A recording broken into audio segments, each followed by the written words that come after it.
This trainer just landed 4 paralysis flips in a row, and there's no switch or full heal in sight. Why? Our deck has no trainer cards. Not only that, but in the secret double challenge, we're only using Pokemon in the rare slot. We're about to find out how well a deck with nearly 50 energy can perform. For this challenge, we picked the Squirtle and Friends deck, giving us access to 1 copy of both Electabuzz and Hitmonchan. 2 familiar faces for anyone who's played the game before.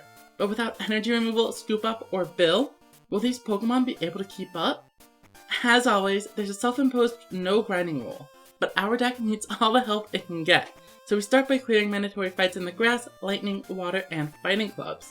This gives us Hitmonlee, Snorlax, Zapdos, Ditto, and Pinsir. The last trainer we fight before taking on the first club leader is Brittany. We open Electabuzz, but they have the Diglett. We open Lapras, but Pikachu takes it out. Pinsir grabs a bunch of prizes, but we whip bench Pokemon and faint to poison right before we can win. It takes 4 attempts, but we're finally able to battle Nikki. Hitmonchan gives us a strong start, taking out Gloom and Bulbasaur before fainting to Exeggutor. Weaving in Pinsir and trade blows, but need a second one to finish the job. And much like with Brittany, Pinsir feints to poison with no backup on the bench. Attempt number 2. Nikki opens another Oddish, but this time we take it out before it evolves. The deja vu continues as Exeggutor KOs Pinsir, and we eventually lose due to a lack of benched Pokemon. Attempt number 3. In this match, I finally get the chance to try out Ditto, a Game Boy exclusive card that replaces the Ditto from Fossil. The unique Morph attack can be a real blessing in challenge runs, as we're often going to have limited copies of our strongest cards. Unfortunately, it turns into Pinsir this time around, and without any grass energy, I'm forced to retreat. Scyther takes a KO, and I retreat again into Electabuzz to take out Bulbasaur. Nikki does eventually get both Exeggutor and Vileplume out, but we have plenty of Pokemon powered up and ready to combat them. It's been over 2 hours since the start of the run, but we finally have our first medal. It's time to pick up the pace. Rick leads Mewtwo against my Hitmonchan, but isn't able to power it up before fainting. As you saw in the start of the video, Rick gets insanely lucky with Nasty Goo, but I take this time to power up a Pinsir that scores 3 prize cards before going down. Porygon is incapable of dealing damage, so that's a 5th prize card, and I eventually close out the game with Snorlax. Ken meets a similar fate. Despite being the leader of the Fire Club, most of his Pokemon are colorless, allowing Hitmonlee to run the table. Onto the Water Club. Amy has always been a roadblock in my runs, and this time is no exception.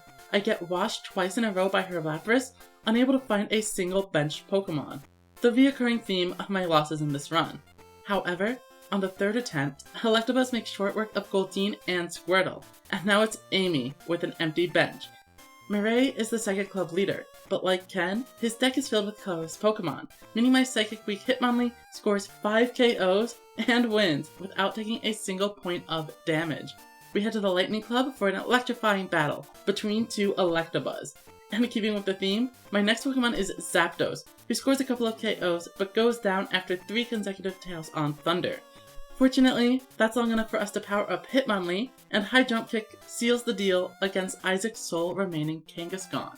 Jean is one of the easier club masters, so I go in not expecting too much trouble. At one point, Rhyhorn stops us from attacking with Leer, but I'd argue the wording isn't quite right. Technically, it just says I can't attack Rhyhorn, and theoretically, Hitmonlee's Stretch Kick only hits the bench. Once Hitmonlee falls, we bring in Electabuzz, who does just fine. Even though the Graveline are part ground, they don't get an electric resistance in the game because their primary type is rock. We finish the game with Pound and pull Moltres from the prize pack. It's a good card, but 4 fire energy and a coin flip is too unreliable for me. The final club leader is Mitch, and it's finally time for Ditto to prove its worth. It gets the perfect roll and transforms into Scyther, an attacker that not only uses colorless energy, but even has a fighting resistance. Their most powerful Pokemon, Primeape, struggles to deal with it effectively, and we're able to claim the final medal first try. With all of the club leaders taken out, nothing can stop me now. Remind yourself that overconfidence is a slow and insidious killer. 3rd time's the charm, and we open with Lapras. Once we get going, Courtney plays last to bring ourselves down to just 1 card in hand. Her lack of resources lets us clean up. We queue into Steve, and it looks like a quick loss. Peal of Thunder snipes Hitmonlee, But rather than take the KO, they inexplicably retreat into Zapdos, giving us all the time we need to stretch kick their bench. This Hitmonlee goes from certain death to picking up 5 prize cards, and we win shortly after.